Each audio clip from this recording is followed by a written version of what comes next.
Thank you, Shane. Thanks for the introduction. And it's good to be back here at IGF USA. I want to thank the Multi-Stakeholder Advisory Planning Committee for putting the event together, and of course thank GW for hosting. I've enjoyed having the opportunity to speak at this event. I think it started in 2009, and I think I've been to every one of them, at least every year that it's had been held. I think there was a vacation year one year, a sabbatical year one year, and I'm amazed at the growth. You said you've got 600 some people registered. I remember the first one was in a tiny room, and I'm not sure there were even 100 people at the first session. So again, I think that is a testament to the great job that the Planning Committee has done, as well as the importance of all these issues. So when I look at your agenda for the day, it's pretty familiar looking because it mirrors our agenda at NTIA, but rather than devoting my remarks to any one specific issue, sorry, IANA transition fans, I'm going to use my time this morning to take stock of the multi-stakeholder process as a tool for addressing the key issues that exist in the internet policy space, and to reaffirm our strong support for the model in the work we do. Now, an appropriate starting point for these remarks is the ongoing work of the global internet community as it develops the plan to transition NTIA's stewardship role with respect to the internet domain name system. And in testament to the success of the multi-stakeholder model, we're seeing technical experts, representatives of industry and academia and civil society, as well as governments, who are now working nearly around the clock to complete a transition proposal that meets the criteria that we've outlined. The work is tiring, it's contentious, it's often exasperating, and it's clearly not an easy task. But it is an important one, and I greatly appreciate the level of commitment and the effort that's being demonstrated by all the participants in the process. And most importantly, it is working, and I am confident it will be successful. And the effort is a compelling demonstration that bringing together all stakeholders, whether it be businesses, technical experts, civil society, government officials, bringing them together to resolve issues on a consensus basis is the best way to set the future direction of the internet. Over the past 20 years, the internet has flourished. It has driven economic growth, innovation, and free expression around the globe, and a big part of that success can be attributed to this multi-stakeholder approach to resolving technical and policy challenges.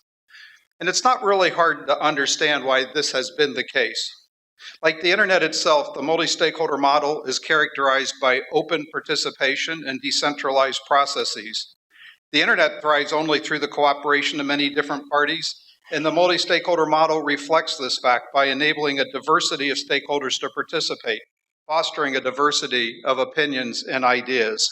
The result is creative problem solving. It's nimble, flexible, suited to rapidly changing technologies, business practices, much more so than traditional regulatory or legislative models. But this is not to say that the multi-stakeholder process is easy. These processes can be chaotic, and they do require a serious commitment of time and energy from participants, but they have a clear record of success.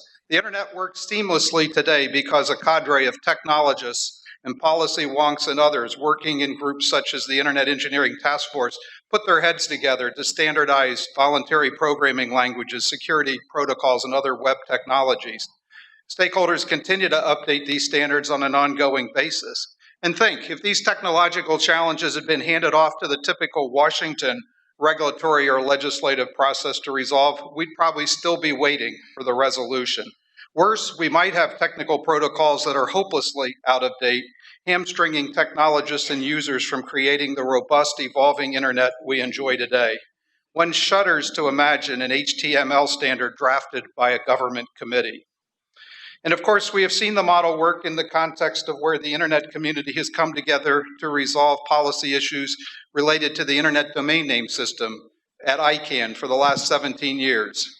This system ensures that users are able to easily access the internet by typing in simple names like www.ntia.gov rather than confusing number addresses. So we know the model can work, and that's why we continue to embrace it as the best tool to meet our mission at NTIA to preserve and protect the internet as a platform for economic growth, innovation, and the free flow of information.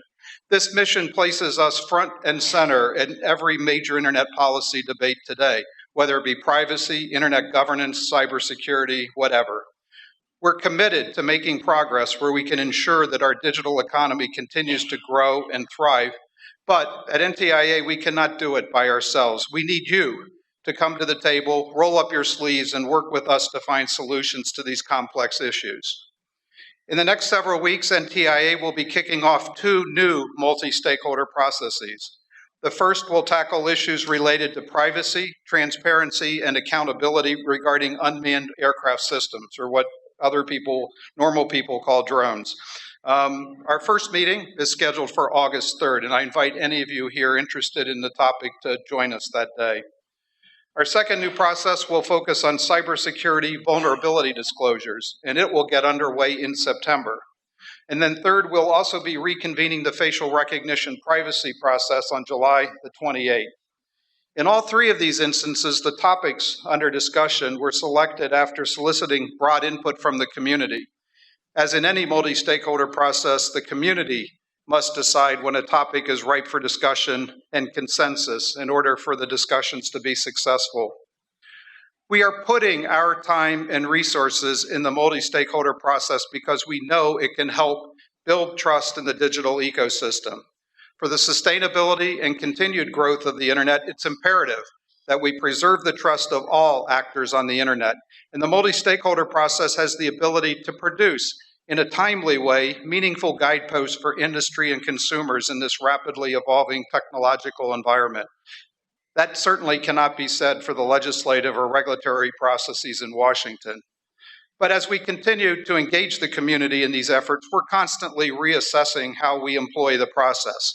We welcome the community's ongoing feedback on how to improve it, and that's part of the beauty of the model. It's adaptable and flexible in the way regulatory approaches could never be.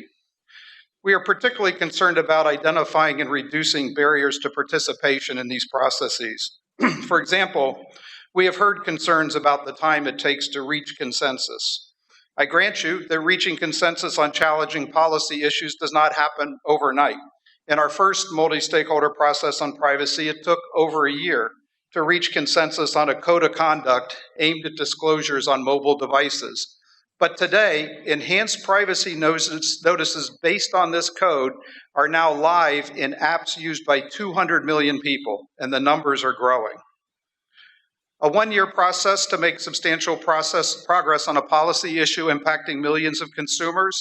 Well, that's lightning speed in Washington. Complex policy issues typically take years to make their way through the regulatory and legislative morass of Washington, and most efforts end in failure. The few that do reach a conclusion inevitably solve a problem that no longer exists or has been overtaken by newer issues that themselves need to be addressed.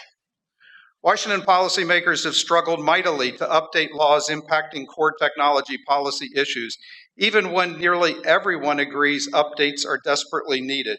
For example, the Electronic Communications Privacy Act, ECPA, was enacted in 1986, nearly 30 years ago. It governs a range of key issues regarding communications, but it has not been significantly revised since its enactment. ECPA has created frustrations for law enforcement, judges, and advocates for decades.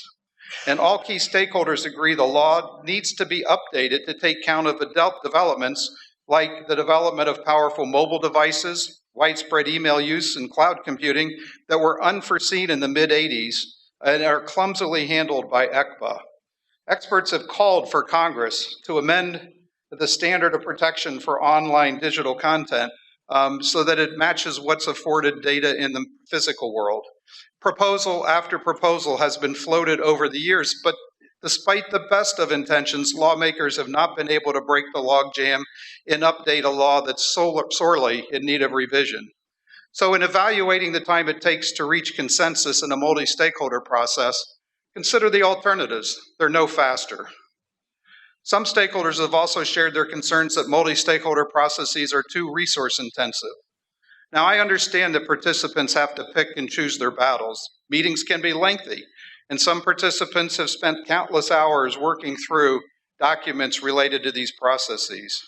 But we want to encourage broad participation in the 3 multi-stakeholder efforts that will be proceeding on parallel tracks this summer. And we would suggest that to those companies that find it hard to attend all of these events, to find a way to pool their resources with other like-minded organizations to lighten the load of direct participation. But as with the concern about the time the process takes, some of these concerns may simply reflect that it takes some time to acclimate to this new style of dealing with policy issues. Our processes are still less burdensome than working through regulatory proceedings or preparing for litigation. Every important proceeding at the FCC attracts thousands of pages of comments, which then require hundreds of hours for participants to read and digest and then prepare their own filings. But they're used to that process and perhaps do not question it the same way they might our new and less familiar process.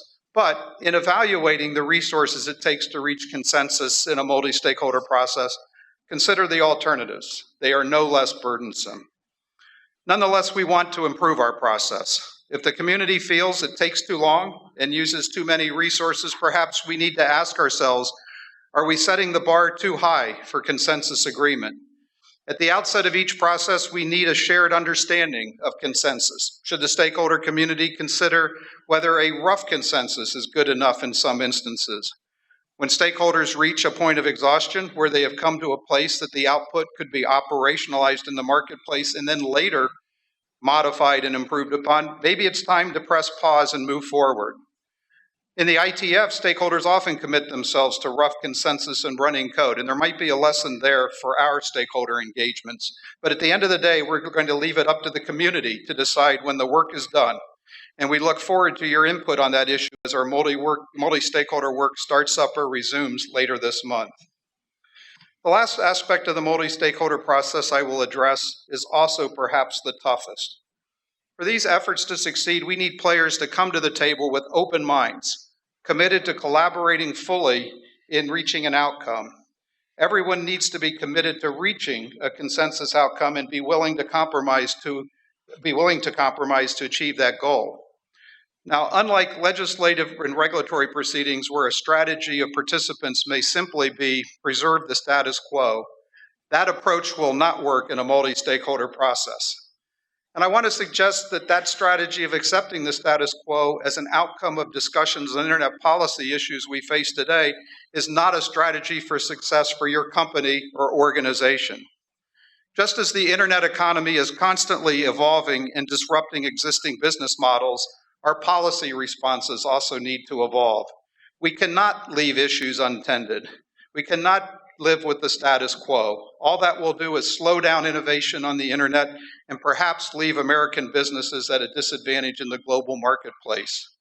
Alan Deutschman's business adage, change or die, applies just as aptly to internet policy debates as it does to companies trapped in business models that are rapidly becoming obsolete.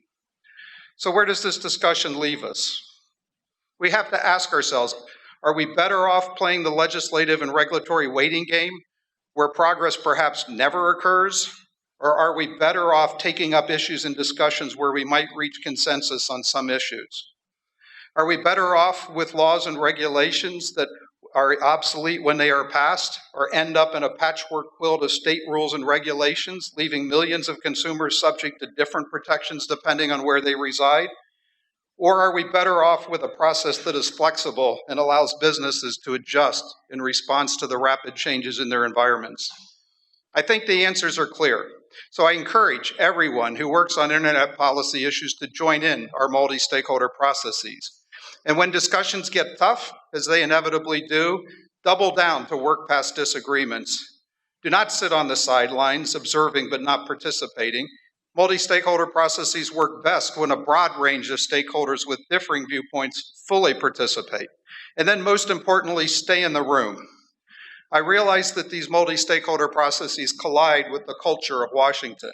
It's more comfortable and safer for companies to hire a team of lobbyists to work the regulatory agencies, lobby the Hill, and hire litigation specialists to represent their interests. It's how things have been done in this town for decades. But we're talking about the internet here. The internet has disrupted many entrenched industries, from newspapers to travel to taxi cabs. And perhaps it's time for some internet thinking by businesses to determine how to disrupt how business is done in Washington. Imagine what we could accomplish with the brightest technologists, policymakers, and academics who are committed to debating in good faith the solutions for our most important policy challenges for the internet age. And that's the promise of the multi-stakeholder model. So please engage with us, and thank you for listening.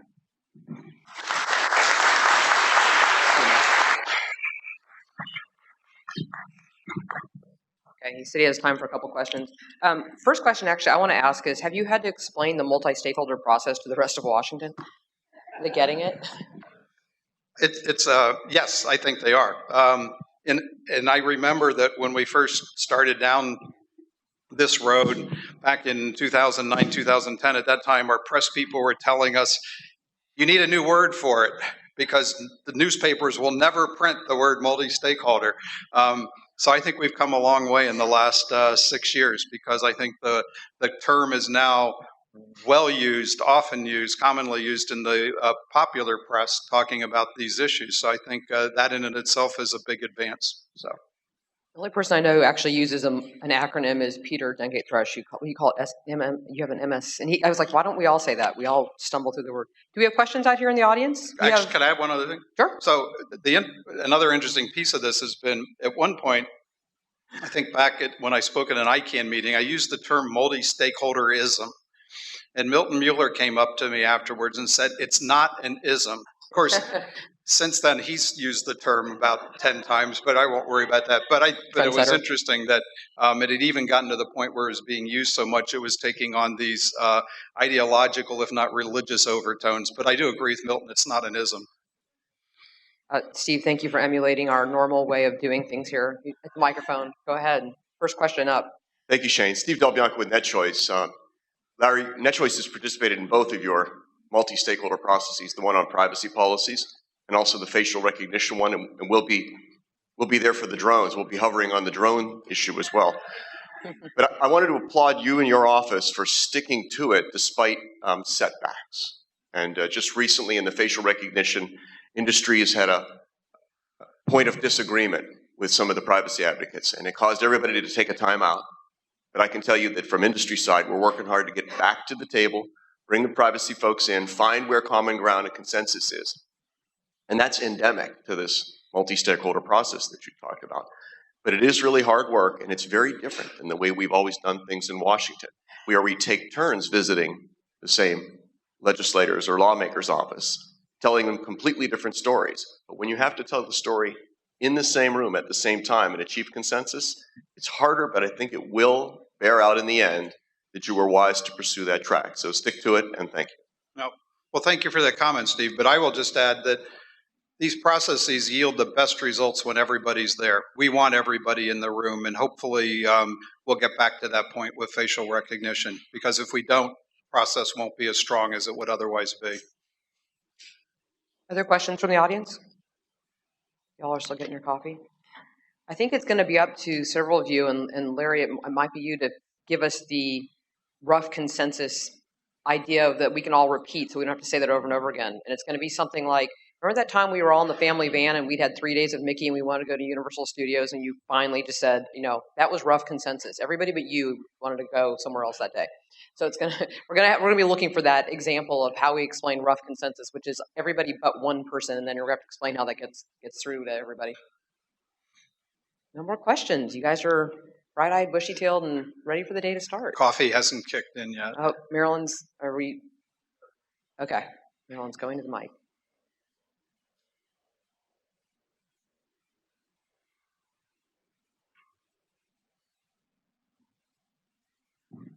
My name is Marilyn Cade, and I wanted to thank Larry and Fiona and her great team for not only supporting and participating in the IGF USA, but also from 2006 all the way through before we launched the IGF USA in 2009, your team came and participated in the preparatory sessions that we hosted at Becky Burr's office that helped us prepare to participate in the IGF. And you've also participated very, very actively in the IGF itself.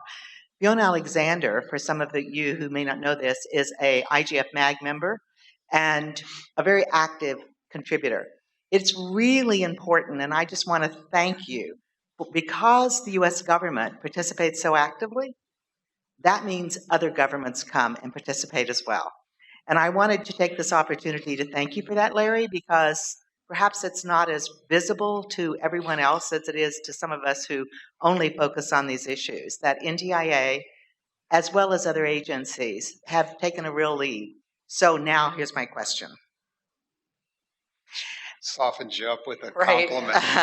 You're Now she awesome. zeroes in with the question. Given you've done so much, I want to look ahead to the IGF in Jao-Pessoa in Brazil later this year and ask you to maybe comment on what some of your priorities might be from NTIA for that very important session. As it is 2015, we're assessing the success of the IGF. Thoughts from you about what your priorities will be there? I think the absolute top priority, and maybe priorities 1, 2, and 3, is to get it renewed and keep it going in future years.